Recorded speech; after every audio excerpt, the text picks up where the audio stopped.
அனைவருக்கும் வணக்கம். நாம இன்னைக்கு ஒரு மூலிகை உடம்பில் இருக்கக்கூடிய நோய்களை மட்டுமல்லாம நம்ம வாழ்க்கையில் இருக்கக்கூடிய துக்கங்களை, தோஷங்களை நிவர்த்தி பண்ணக்கூடிய சித்தர்களால் அருளப்பட்ட ஒரு அற்புதமான ஒரு மூலிகை பற்றி தான் பார்க்க போறோம். அதுதான், ஒரு மூலிகையினால ஒரு ஆஸ்மா நோயை ஓட ஓட விரட்ட முடியும் அப்படின்னா, ஒரு மூலிகையினால கீழ்வாதம்னு சொல்லக்கூடிய குதிகால் வலி, ஹீல் பெயின், ஆர்த்ரைட்டிஸ் சம்பந்தப்பட்ட ஜாயிண்ட் டு ஜாயிண்ட் பெயின், இது போன்ற வலிகளை குறைக்க முடியும் அப்படின்னா, ஒரு மூலிகையினால தாங்க முடியாத பல் சம்பந்தப்பட்ட பிரச்சனைகளை தீர்க்க முடியும் அப்படின்னா, அதுதான் வெள்ளை எருக்கன் செடி. இந்த வெள்ளை எருக்கன் செடி அப்படின்றது நெகட்டிவ் எனர்ஜிஸை ஓட ஓட விரட்டக்கூடிய ஒரு அற்புதமான மூலிகை. அதை நம்ம சரியான முறையில பயன்படுத்தும் போது நம்ம சொன்ன மாதிரி it is an excellent herbal medicine for asthma problem. அது மாதிரி ஜாயிண்ட் பெயின் அத்தனைக்குமான ஒரு சிறந்த ஒரு மருந்து. நாம இந்த காலத்துல ஒரு நோய் வந்தா ரிப்போர்ட் எடுத்து பாக்குறோம், டயக்னோஸ்டிக் ப்ரொசீஜர்ஸ் தான் அதிகமா நம்புறோம்.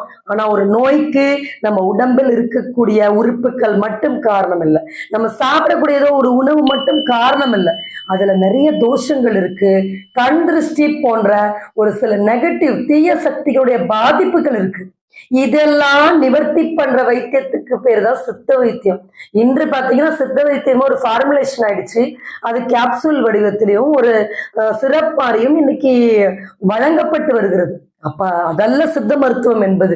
இறைவனுடைய அருளை பெற்று, சித்தர்களுடைய ஒரு ஆசையை பெற்று ஒருவன் அந்த பூரண நலம் பெற வேண்டும் என்று அவர்களால் அந்த கருணையால் கொடுக்கப்பட்ட ஒரு மருந்து தான் சித்த மருந்து. சரி, இந்த காலத்துல அவங்க சித்தர்கள் இன்றும் அவர்கள் நடமாட்டம் இருந்து கொண்டுதான் இருக்கிறது. அப்பேற்பட்ட தெய்வீக ஆற்றல் வாய்ந்தவர்கள் அவர்கள். அப்ப அவர்கள் இன்னும் நாம நினைத்தா நிச்சயமா நம்ம உணர்வுல அவர்களை நாம தரிசனம் பண்ண முடியும். கோயில்கள்ல அவர்களுடைய அருளை நாம் பெற முடியும். அதற்கான வழிமுறைகள் என்ன, அதை நம்ம எப்படி முறையா பண்ணணும் அப்படின்னு சொல்லி பார்க்கலாம். சரி, இந்த வெள்ளை எருக்கன் செடியை பத்தி சித்தர்கள் சொல்லி ஒரு பாடல்ல இருந்து துவங்கலாம். எருக்கம் பால் கட்டிகளையே கரைக்கும், வாயுவை திறக்கரவே கொன்றுவிடும், தீர செருக்கான சன்னி வழி தீர்க்கும், சார்ந்த பல செந்தூரம் உண்ண முடியும் என ஓது அப்படின்றாங்க. அப்ப அந்த எருக்கன் செடியில இருக்கக்கூடிய ஒரு பாலால இவ்வளவு விஷயங்கள் உடம்புல இருக்கக்கூடிய வாயுவை முற்றிலுமாக வெளியேற்ற முடியும், வலிகளை குறைக்க முடியும். நம்ம எல்லாருக்கும் தெரியும், நம்ம நல்லா கேள்விப்பட்டிருப்போம். எருக்கன் செடியில இருக்கக்கூடிய இலைகளை ஒரு செங்கலை சூடு பண்ணி அது மேல வச்சுட்டு, குதிகால் வலி இருக்கிறவங்க இந்த போட்டோல காமிக்கிற மாதிரி பர்சைட்டிஸ் அப்படின்னு சொல்லுவாங்க, ரெண்டு கணுக்கால் முட்டியும் வீங்கிக்கும், கால் முட்டியில இருந்து பாதம் வரைக்கும் வெயிட் ஆயிடும், வீக்கம் இருக்கும், வலி, குத்தல், எரிச்சல் இருக்கும். ஸோ இந்த மாதிரியான பிரச்சனை பார்த்தீங்கன்னா எல்லாமே நம்ம உடம்புல எல்லா கெட்ட எனர்ஜிஸும் கால் வழியா தான் ஏறும். ஸோ அப்ப அது மாதிரியான ஒரு பிரச்சனை தான் இது. ஸோ அப்ப இதுக்கு மருந்து மட்டும் பத்தாது, இந்த மாதிரியான உடம்புல இருக்கிற அந்த கெட்ட தோஷம் வெளியேறணும். ஸோ அதற்குத்தான் செங்கல் மேலே எருக்கன் இலையை வச்சு கால் வைப்பாங்க. அந்த மாதிரி அந்த சூடு பொறுக்கும் போது எருக்கன் இலை மேல கால் வைக்க வைக்க அந்த உடம்புல இருக்க கெட்ட சக்தி வெளியேறிடும், கால்கள்ல இருக்கக்கூடிய வலி உடனடியாக குறையும். இன்னும் உள்ளுக்கு ரத்தத்தை சுத்திகரிக்க இந்த எருக்கன் செடியை நம்ம எப்படி பயன்படுத்தணும்னு சொல்லி பார்க்கலாம். சிட்ராமனுக்கு எண்ணெய் ஒரு 20 மில்லி, கிட்டத்தட்ட ஒரு 2 டேபிள் ஸ்பூன் அளவு எடுத்துக்கணும். நல்லா வயது 30-35 இருக்கிறவர்களுக்கு அந்த எண்ணெயில ஒரு 2-3 துளி மட்டும் எருக்கன் பால் விட்டுக்கணும். இத மாசத்துக்கு ஒரு தடவை இல்ல 2 மாசத்துக்கு ஒருக்கா எடுத்தாங்கன்னா வயிற்றுல அப்படியே சில பேர் கட்டி கட்டியா இருக்கும் மோஷன், அப்படியே கல்லு கல்லா விழும். 3 நாளுக்கு ஒருக்க மோஷன் போவாங்க.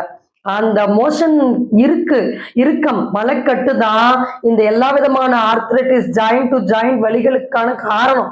ஸோ அப்ப அது கம்ப்ளீட்டா குடலை விட்டு ஃப்ளஷ் அவுட் ஆயிடும். இப்ப நம்ம சொல்லக்கூடிய முறையில நீங்க எடுக்கும்போது இந்த எருக்கன் பூக்கும் அதே மாதிரி மருத்துவ குணங்கள் ரொம்ப அதிகம்.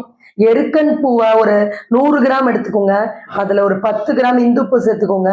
இதை நல்லா வெயில்ல காய வச்சு ஒரு அரைச்சுக்கணும். அரைச்சு வடை மாதிரி தட்டி காய வைக்கணும். மறுபடியும் அதை ஒரு நெருப்புல, இப்ப விறகு நெருப்பு எரியுது, அடுப்பு எரியுதுன்னா அதுல அந்த சாம்பல் அதுல போட்டா கொஞ்சம் அது நல்லா வெந்துரும். அந்த சாம்பலை நாம பல் துவக்க பயன்படுத்தும் போது பற்கள்ல இருக்கக்கூடிய வலி, சொத்தை, பல் கூச்சம், பல் அரணை போன்ற பற்கள் சம்பந்தப்பட்ட அனைத்து விதமான பிரச்சனைகளும் தீரும். எல்லாத்துக்கும் மேல நம்ம சொன்ன மாதிரி இந்த எருக்கன் பூ வந்து ஆஸ்மா, பிரீத்திங் டிஃபிகல்ட்டி, இந்த கோல்டு, சளி சம்பந்தப்பட்ட பிரச்சனைகளுக்கு, வீசிங் ப்ராப்ளம்க்கு எக்ஸலண்டான ரெமெடி, ஹெர்பல் மெடிசன். ஸோ அந்த வெள்ளரிக்கன் பூ ஒரு 100 கிராம் இருக்கிற மாதிரி வாங்கிக்கோங்க. மிளகு ஒரு 50 கிராம் எடுத்துக்கணும். லவங்கம் ஒரு 4-5, குங்குமப்பூ ஒரு சிட்டிகை அளவு, கோரோசனை அப்படின்ற ஒரு மூலிகை, இது நாட்டு மருந்து கடையில் உங்களுக்கு கிடைக்கும். இந்த கோரோசனை வந்து ஒரு 10 கிராம் அளவு எடுத்துக்கோங்க. எடுத்துட்டு இது எல்லாத்தையும் நல்லா அரைச்சுக்கணும். நம்ம அம்மி இருந்தால் அம்மியில் அரைக்கலாம், இல்லை மிக்சியில் லைட்டாக போட்டு சுற்றிக்கலாம். பூ நல்லா காஞ்சிருக்கணும். அதை வந்து நம்ம ஒரு சின்ன சின்ன மாத்திரையாக்கி வெயில் படாம உலர்த்து வச்சுக்கணும்.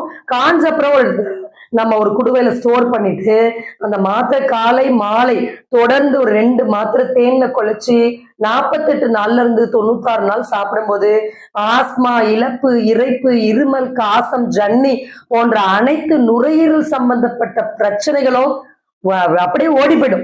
ஏன்னா எல்லா நுரையீரல் பிரச்சனைக்குமே சில காத்து கருப்பு பிரச்சனை தான் காரணம். அதனாலதான் மூச்சு விட முடியல, மூச்சிழைப்பை அடைக்குது, சுவாச குழாயில அடைக்குது. அப்ப நம்ம என்ன ஒரு மருத்துவம் பார்த்தாலும் அது தீர மாட்டேங்குது. அந்த வீசிங்கான பஃப் வச்சாதான் அந்த மூச்சடைப்பு நிக்குது. ஆனா இந்த பண்ணி பாருங்க, இந்த எருக்கன் அந்த ஒரு பூவினுடைய மகிமை அந்த தோஷத்தை உடம்புல இருந்து வெளியேற்றி அற்புதமா வாழ்நாள் முழுக்க ஆஸ்மா பிரச்சனை இல்லாம நிறுத்திடும். அந்த எருக்கன் செடி பார்த்தீங்கன்னா அவ்வளவு ஒரு மருத்துவ குணங்கள் மட்டும் இல்லை, அந்த நல்ல சக்திகள் அதிகமா இருக்கக்கூடிய ஒரு செடி. அது விநாயகருக்கும் சிவனுக்கும் நாம இதை போட்டு வழிபடும் போது நாம கேட்ட வரம் கிடைக்கும். நம்ம துன்பங்கள், நம்முடைய துயரங்கள் வந்து தீரும். இந்த வெள்ளை எருக்கனுடைய வேரால விநாயகர் சிலை செய்வாங்க. இது வந்து நம்ம பார்த்து நம்ம தேடி வாங்கணும். இந்த மாதிரி ஒரு சிலை நம்ம வீட்டுல வச்சா நம்மளுடைய கஷ்டங்கள் மட்டும் கிடையாது, அதாவது பணம் சம்பந்தப்பட்ட பிரச்சனைகள் மட்டும் கிடையாது, நம்முடைய ஆரோக்கியம் சம்பந்தப்பட்ட நோய்கள் எல்லாமே அகலும். அப்ப தீ வினைகள் அகன்றால் நோய்கள் தீரும், நம்ம கஷ்டங்கள் தீரும், வீட்டுல சண்டைகள் தீரும். இதெல்லாம் அகஸ்தியருடைய வாக்கு, நாம ஏதோ சொல்றோம்னு நினைச்சுக்காதீங்க. திருமுல்லை, இதுதான் இந்த செடியினுடைய பேரு. இந்த வெள்ளையருக்கு மருத்துவ குணம் மட்டும் கிடையாது, வெள்ளருக்கு வேறு இருந்தால் வினைகள் தீரும் என்பது அகஸ்தியர் பெருமானுடைய வாக்கு. சித்தர்களுக்கெல்லாம் முதன்மையான சித்தர் அவர். எனவே வெள்ளையருக்கன் வேரில் செய்த சிலைகள் வீட்டில் இருந்தால் தீய வினைகள் அணுகாது, கண் திருஷ்டி நீங்கும், தீய சக்திகள் அகலும் என்ற நம்பிக்கை இருப்பதால் நாம இன்றளவும் தெரிந்தவர்கள் இதை பயன்படுத்திட்டு வர்றாங்க. அதனால வீட்டில் வைத்தால் மட்டும் பத்தாது, மனமுருக விநாயகரை நினைத்து பதிகம் பாடி வணங்கும் போது ஆரோக்கியம் மேம்படும். இந்த மாத்திரை நீங்க காசு கொடுத்து வாங்க முடியுமா? முடியாது. அப்ப மனமது அந்த மனதில் வந்து இறைவன் மீது நீங்க எந்த அளவு அந்த நம்பிக்கை வைத்து நீங்கள் உங்கள் குறைகளை கேட்கிறீர்களோ அந்த அளவு வினைகள் தீரும், பாவங்கள் தீரும். இறைவனுடைய திருநாமத்தை நாம் உச்சரிக்கும் போது இப்படி இந்த உருவ வழிபாட்டில் நாம் உருவத்தை மட்டும் காணக்கூடாது. அப்ப அதோடைய மகத்துவம் எதில் இருக்கிறது என்றால் அதை நாம் எந்த அளவு நம்பிக்கை கொள்கிறோம் அதுலதான் இருக்கு. சோ அப்ப அதை நாம் நம்பிக்கையோட வைத்து வழிபடும் போது, ஏன்னா மூலிகை எல்லாமே பாத்தீங்கன்னா அந்த காலத்துல மந்திரங்கள் சொல்லிதான் பறிச்சாங்க, மந்திரங்கள் சொல்லிதான் சூரணங்கள் செய்தார்கள். அந்த மந்திரங்களுடைய அருளால் தான் பல நோய்களை தீர்த்தார்கள், கட்டு கொடுத்தாங்க, நோய்கள் வராம கட்டு கொடுத்தாங்க, இருந்த நோய் கட்டுக்குள்ள வருவதற்கு கட்டு கொடுத்தாங்க.